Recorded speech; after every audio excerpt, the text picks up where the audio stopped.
The Dr. Taz Show, the podcast. Dr. Taz, Superwoman Wellness. Here's Dr. Taz. Welcome back, everyone. Welcome back to Superwoman Wellness, where on every episode of this show, I am determined to bring you back to your superpowered self. And with that in mind, joining me today is Ashley Neese. Welcome to the show, Ashley. We are thrilled to have you here. Ashley is a sought-after breathworker, teacher, and author. She has studied with some of the world's leading masters in yoga, meditation, medical intuition, and somatic therapy. She draws from this deep well of resources to guide people back to their bodies, where they learn beyond the cognitive mind how to cultivate resilience, an important word there, develop relational intelligence, and trust the wisdom held within.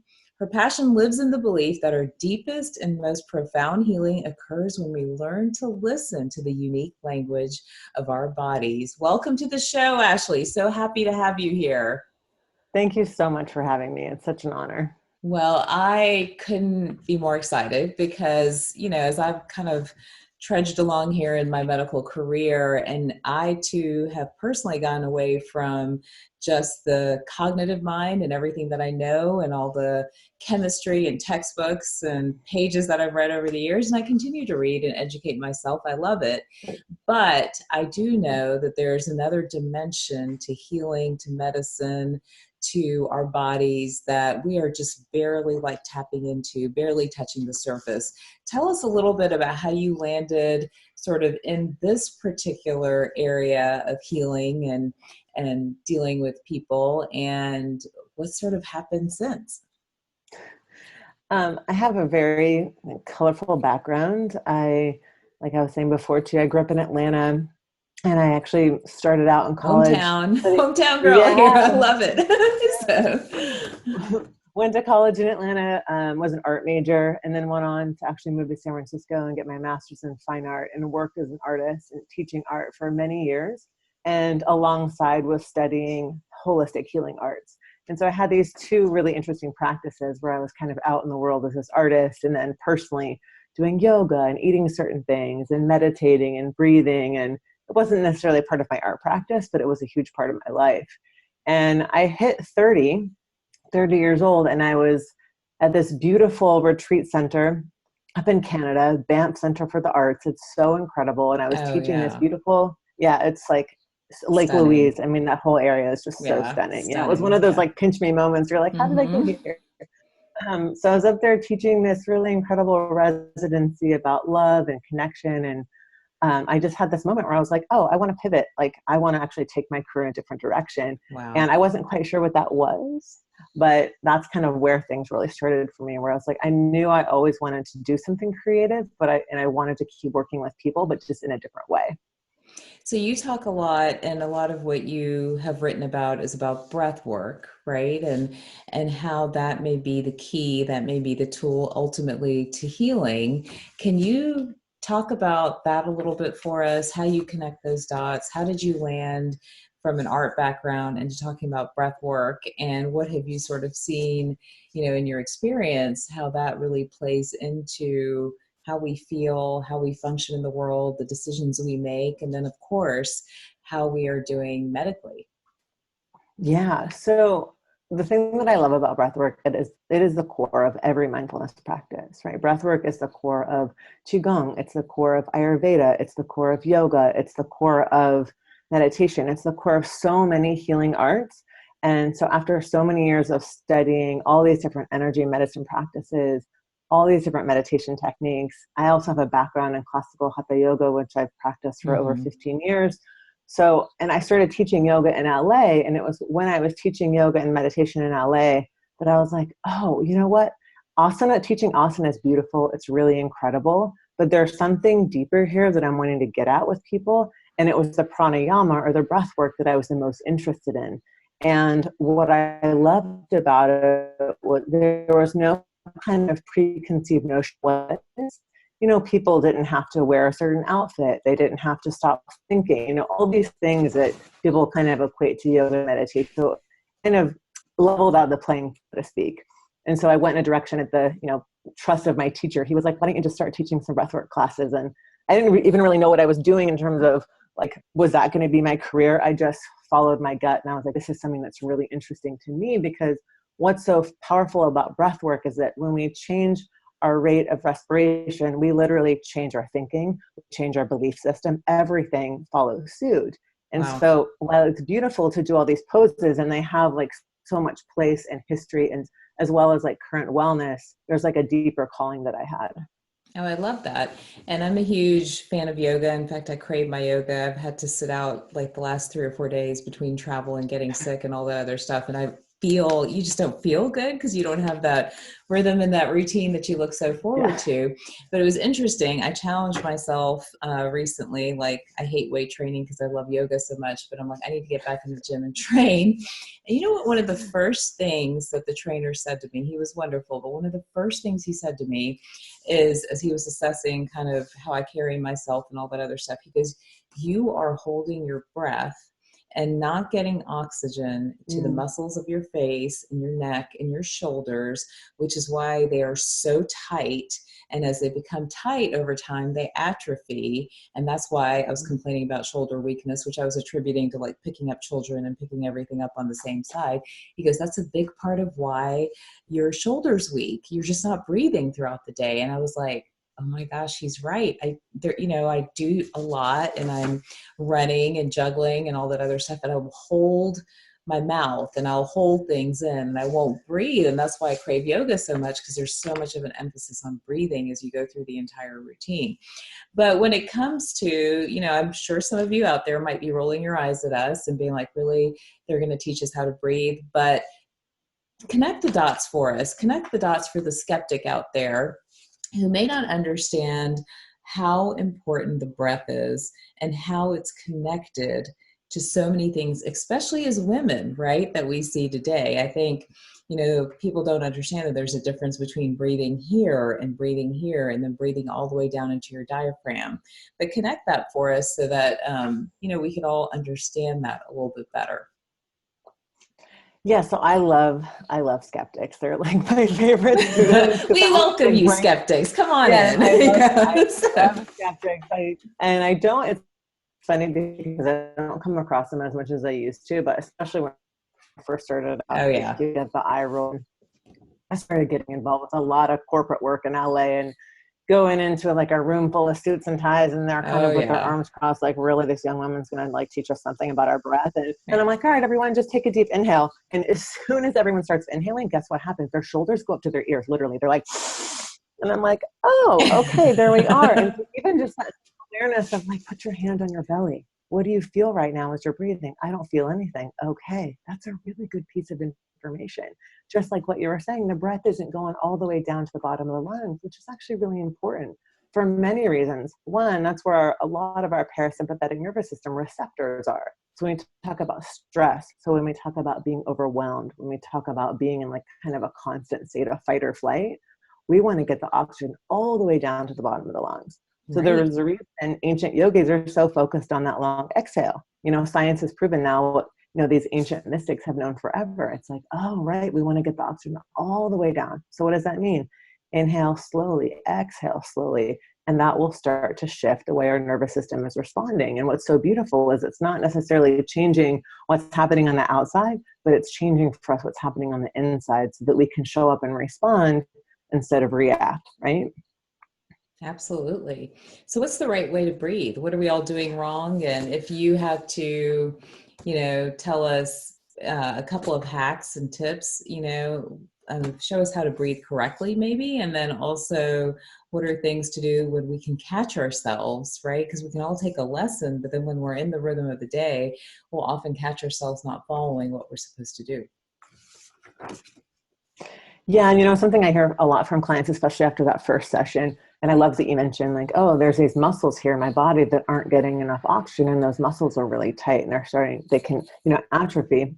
And this is a huge thing. Most of the folks I work with are really using an upper portion of their lungs to breathe, and they're not even accessing their diaphragm at all. And what we know is that the diaphragm is responsible for like 60 to 70% of how our breath is functioning in our body. So it's a really, really important muscle, right? And it's really deep in the body. Right? So one way to access it, which I like to have people do, is just place their hand right at the base of the sternum.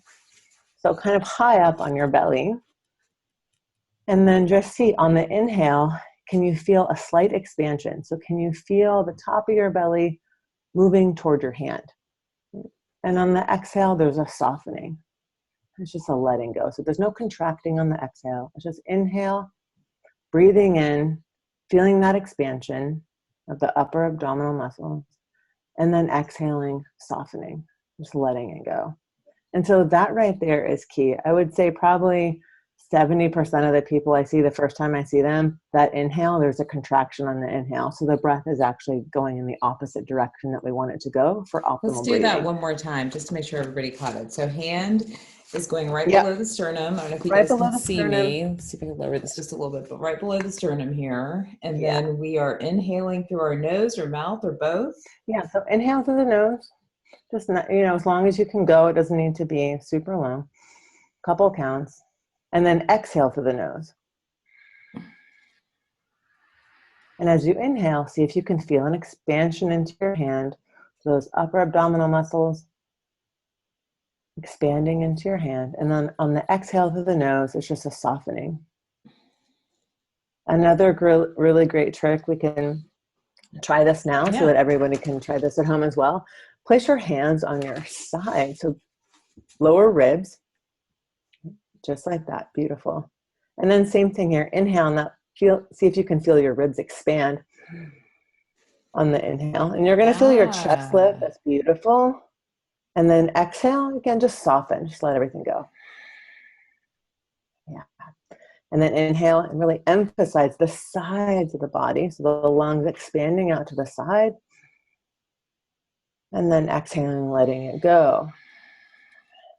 I like using the hands on the body because it trains our brain and it gives us that somatic, that touch piece that's really important, instead of just sitting there like those gentlemen that I first taught that were going inhale. It's like, oh, actually our lungs go out, they go forwards, they go backwards, and it's like, right? Yeah. Well, this is that's it feels good too, doesn't it? It feels great. Like I was just thinking, this is a great reminder too, if you're sitting at your desk, to pull yourself up and take a big breath in, right? So many of us are doing that. I was doing it right now, like doing this. So just to pull up and teach that spine to be erect as well, so. Yeah, and you bring up a really important point too. So when we talk about, kind of primary and secondary breathing muscles, the primary muscles, the diaphragm, which I mentioned, the intercostals, the muscles in between the rib cage, and then those kind of upper abdominal muscles, those are the main ones that we want to be focusing on when we're breathing. Most of us, however, are really focusing up on the traps, the upper lungs. So this is a huge source of chronic neck and tension as well. If the breath is higher up in the chest and higher up in the lungs, we're not going to even be able to use those lower muscles. And so there's going to be more stress and tension, which is then it's like, we're in this circle forward on the computer. Right. Yeah, exactly. Right. So I love what you suggested. It's just like, shoulders back, hands on the side, feel that expansion. Oh, I love it. Any other ways that we can check ourselves? I'm just trying to think of so many of us that are either sitting in carpool or, sitting at a desk doing work. So many moms too nowadays just work from home. So they're like hunched over on the sofa or hunched over on their bed, other things that they can do to check themselves that, hey, they may not be breathing. This was great. I think this, using your hand under your sternum, any other tips that you would give us? Yeah, I mean, one a huge one that I give clients is stand up, actually like physically stand up out of your seat, have your feet hip distance apart, really feel your feet on the ground, take an inhale, lengthen your spine, draw your crown. It's almost like tree pose, right? Mm-hmm. So you're just standing there and then just feel your shoulders kind of melt on your back and then just take a few breaths like that. So anything that's going to shift you out of that posture is going to be really important. Another great tip that I have for a lot of my clients, and this doesn't necessarily work in the office unless your office is, in California, there's a lot of this out here. I don't know so much in other places, but if you've got a foam roller handy, just lay down on that, take a few breaths, just anything that's going to get your shoulders open, get the top of your body open. Yeah. I love that. I have my foam roller. I probably need to carry one to the office. I love that. How is breath work different from meditation? Different from yoga, different from the 4-7-8 breath, which I was taught in my fellowship in integrative medicine, which has been shown to kind of lower anxiety, lower blood pressure, lower cortisol levels. Can you differentiate those different types of breathing for us so we can understand what they're all doing? Yeah, of course. So breath work is really kind of an umbrella term for any breathing practice that's done with mindfulness, that's done with consciousness and awareness. And there are so many different types of breath work, just like there's so many different types of meditation. There's Buddhist meditation, there's Vedic meditation, and just like yoga, there's Hatha yoga, there's Bikram yoga, there's Iyengar yoga. There's all these different kind of styles depending on the teacher and the lineage that it's coming from. And the term breath work was really coined in the 70s for a lot of teachers who were doing these really intense rebirthing techniques, kind of having people go back through, like be back in utero and then come out of their mothers. And it was this whole kind of like transcendental experience. Yeah. Like really powerful, really beautiful, really intense. And so a lot of my work has been around like, how can we not necessarily rebrand breath work, but how can we bring it forward, and how can we blend a lot of these different tactics and tools, and also blending the ancient wisdom with the science that we have now, and create a system of tools for people where they can, oh, I've got a sleep issue. Great. I'm going to pull this practice for sleep. Oh, I've got some anxiety. I'm going to pull this practice for anxiety. Oh, I want to like open up my third eye and do some intuitive work. Great. There's a practice for that too. Like there's all different types of practices that I've created that are really specific based on, my systems, based on my research, based on the ancient traditions, and based on what I've seen work in my client practice for so many years. Got you. And what are some maybe the top 3 or 4 conditions where you've really seen people wanting help with breath work? Like, I need help with X, and where you've really seen results, like especially when it comes, we have a big audience of women, especially when it comes to women's health, or even I'm always fascinated by how much of this we could apply to children or to our partners. What are some of the top things that everybody's looking for? Yeah, the top categories that I've seen consistently: stress and anxiety, and sometimes those can be like, bucketed together, sometimes not. But that's a huge, huge one. A lot of the folks that I work with are very, very, very busy, and have like big companies and big lives, and actors, musicians, all kinds of stuff. And so they're like, okay, how can I? And there's a lot of stress, and so how can I learn how to self-regulate? And that's one of the things that I love about breathwork. It's a really powerful nervous system tool for learning how to self-regulate, learning how to kind of not necessarily even manage stress, but create a different relationship with stress. So that's a huge one that I see. I also see a lot of folks who just feel stuck, right? So people come to me and they're like, I don't know, I just feel stuck. Like something just isn't quite right, and I can't pinpoint what it is. And, some people might call that a block. Some people call it stagnation, whatever language you want to use. But people come to me because they feel really stuck and they want to be able to like move forward, and they're not sure how. They've tried a lot of different things. Another one that I see a lot is a lot of trauma. I do a lot of trauma work and a lot of trauma recovery work. So that's a huge, huge thing. And most of the trauma that I work with is relational and developmental trauma. Not a lot of like car accidents or things like that. It's mostly like trauma that, children have, like adults went through when they were younger. So working that relational piece is really, really, really huge, because, when we're little and horrible things happen to us, our whole body can like go into shutdown or freeze mode. And then as adults, we can be frozen. And so how do we unfreeze? How do we thaw?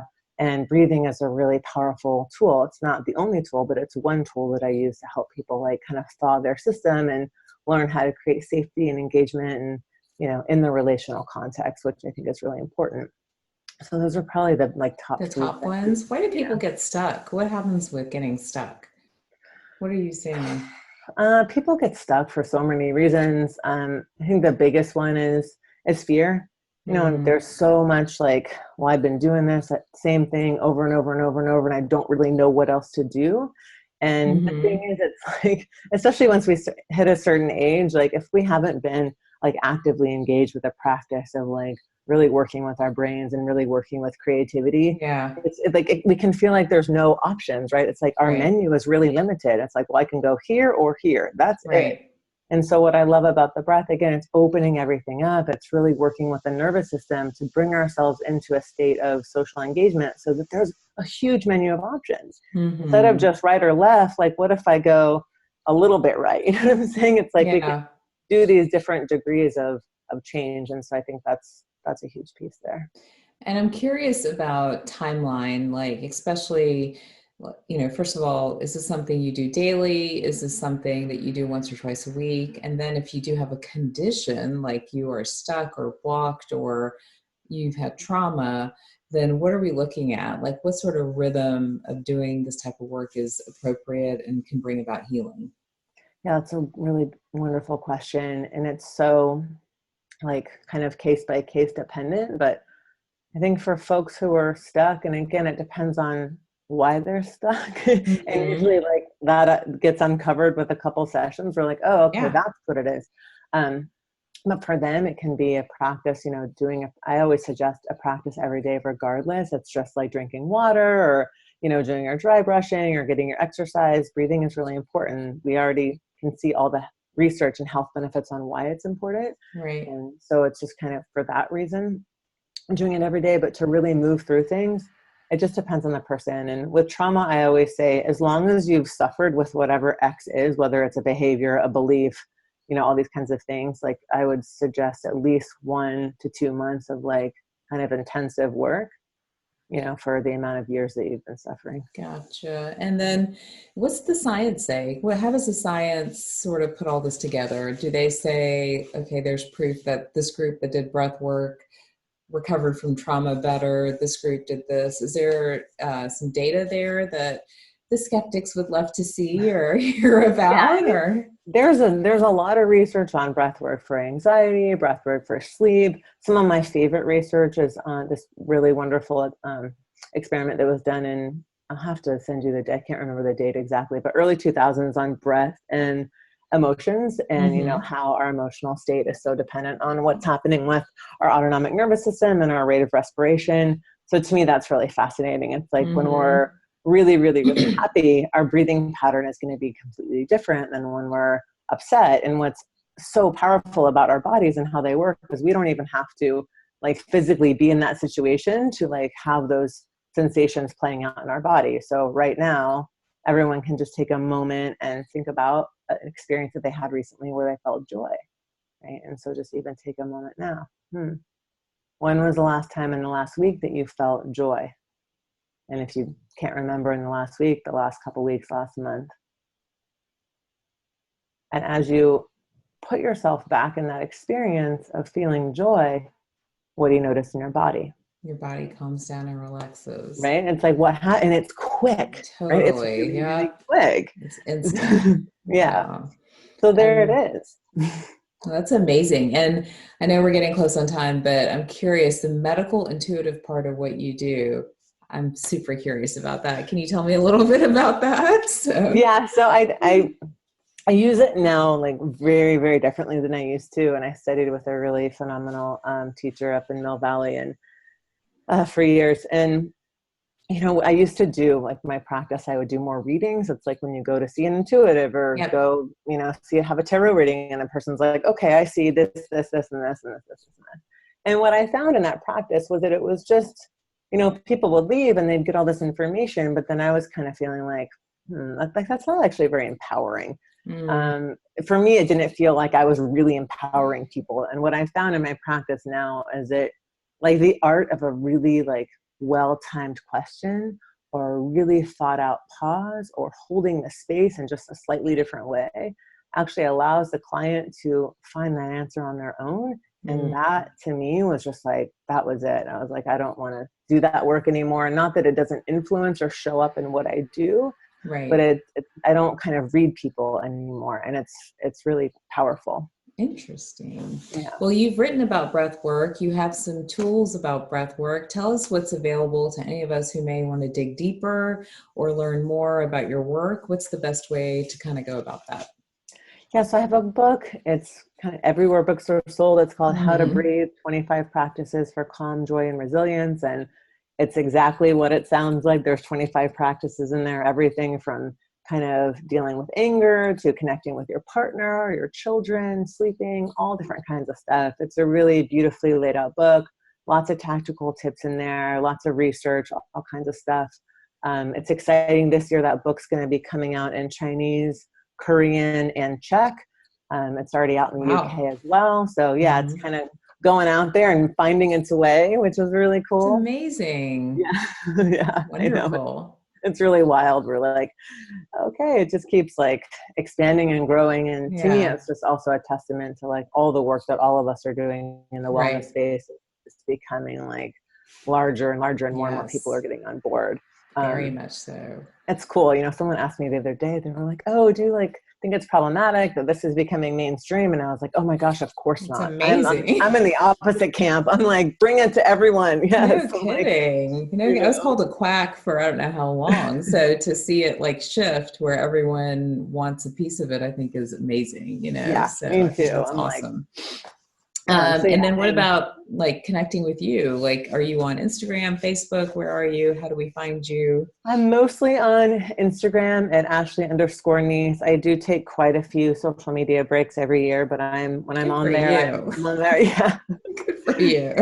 Yeah. It's really, I'll just like go off for like months at a time. It's really good for me though. I got to do it. And then I also send out a weekly newsletter, and that's actually my favorite place to really connect with people. And I write really long letters and send out tons of tips and things like that. So awesome. Well, thank you for sharing your work, your breath work with us on this episode of Superwoman Wellness. I think something as simple, one of the biggest criticisms of the wellness space is that it's expensive and it's complicated and it's inconvenient and you have to buy organic and all this other stuff. But there's so many tiny, simple things that make such a tremendous difference when it comes to our bodies and our healing and our emotional state. And this is just a classic example of that. It doesn't cost anything to breathe, guys. In fact, we really want you to breathe. So get out there and breathe, practice breath work, connect with Ashley. She's got all kinds of tools to help really make that a reality. It's one thing to talk about it, but it's another thing to make it a reality and something very practical in your life. And her website again is Ashley Neese. It's NEESE.com, and she's on Instagram as well. Ashley, thank you so much for taking time out of your day to teach us all of this important information. I really appreciate it. And for everybody else, thank you for joining this episode of Superwoman Wellness. Remember, we are now on Spotify as well, so you can rate and review it and share it with your friends. I will see you guys all. I'm going to take a deep breath. I'll see you guys all next time. Take care.